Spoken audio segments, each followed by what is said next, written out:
went to Gaza in January of 2024. Now you've just returned from a second trip in November. What did you see this time around? Has the quote-unquote ceasefire stopped the annihilation? Mehdi, I did not see a ceasefire. I cared for patients with new shrapnel injuries, new gunshot wounds every day. These two children saw a can of food sitting on the road. The Israeli soldiers had rigged this can of food with an explosive. What is it like being an American in Gaza knowing that you're from a country that's made all of this happen? One of the other local doctors had mentioned to me, he said, you know, Irfan, we've been bombed into the Stone Ages. Israel can always say shrapnel, bombs going off, the kids weren't the targets, they're collateral damage. Deliberate but sniper targeting. shots. Correct. This is deliberate targeting of individuals.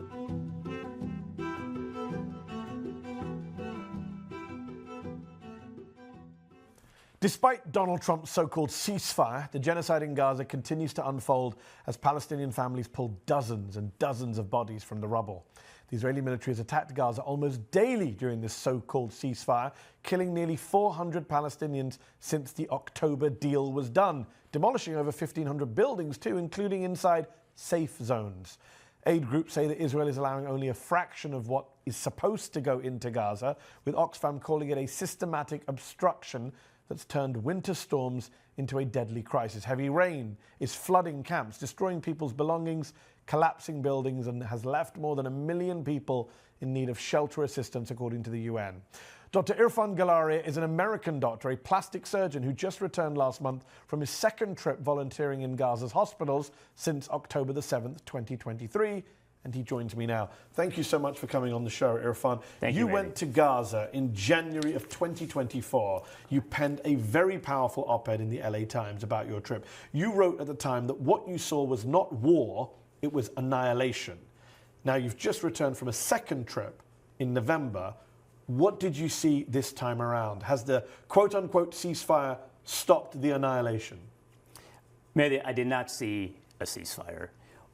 On the first day when I was there, I talked to one of the local plastic surgeons, and I had asked him quite naively, said, has things changed, or are things still very difficult in the ceasefire? And he said to me, he goes, Irfan, things are not difficult, they're impossible.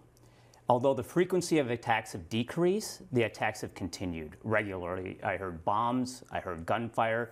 I cared for patients with new shrapnel injuries, new gunshot wounds every day. As a matter of fact, in the last couple of days that I was there, on November 18th or 19th, the intensity of the attacks actually were increasing. So the fires, the gunfire was continuing. You know, the one story I'd like to share with you and to your listeners is it's important to really keep the Israeli military's brutality in perspective. Actually, the very first patient or patients I was asked to see at the El Shifa hospital were two twins. They were 6-year-old brother and sisters, Yahya and Nabila. And I was called to see them because of injuries that they had sustained. They were returning back to their homes after this, quote, ceasefire was called with their families. They were going to explore the rubble, see if there's items that they could salvage. These two children saw a can of food sitting on the road, and they walked up to it, and they crouched down on the other side. The Israeli soldiers had rigged this can of food with an explosive. And when they reached down to pick it up, the can exploded. They sustained significant injuries. Nabila, when I saw her, she had a piece of gauze over her abdomen. When I removed it, there was a wound through her abdomen where I could see literally her small intestines. All the flesh on the the left side of her body, from her buttocks down to her leg, was all exposed. Oof. She was missing a third of her leg bone. Yahya also had similar injuries. He was missing all of the flesh on the right side of his body, his lower extremities. His lower bones, leg bones, were all exposed like a skeleton.